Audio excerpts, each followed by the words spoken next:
Tumekuwa na visa siku mbili zilizopita katika town ya Kisii, visa vya kuzorota kwa usalama, lakini hiyo sio kumaanisha kwamba kuna shida kubwa Kisii County.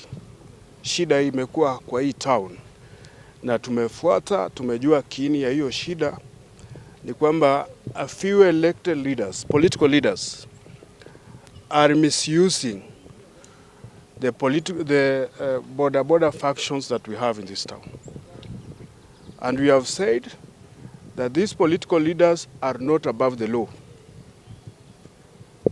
The county police commander, the county CID boss should deal with these persons to the latter.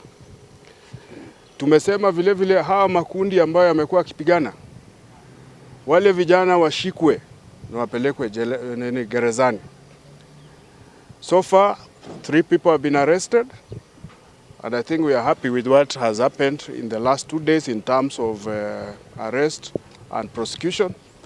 And we are saying even the remaining culprits should be brought to book. We want to appeal to wananchi to come forward with any information they feel is useful for the investigating officers, to ensure that we don't leave anything unattended to as far as this particular incident is concerned. On Friday, we have purposed to have a meeting with the Boda representatives in this municipality.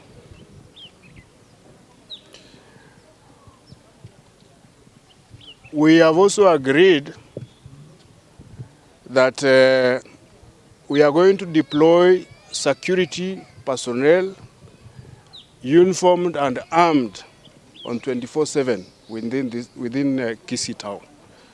So we are not leaving anything to chance. The police officers who have been deployed here have very firm instruction to deal ruthlessly with any criminal gangs. We are not going to spare anybody. And we are not going to spare anybody irrespective of the social standing in this county.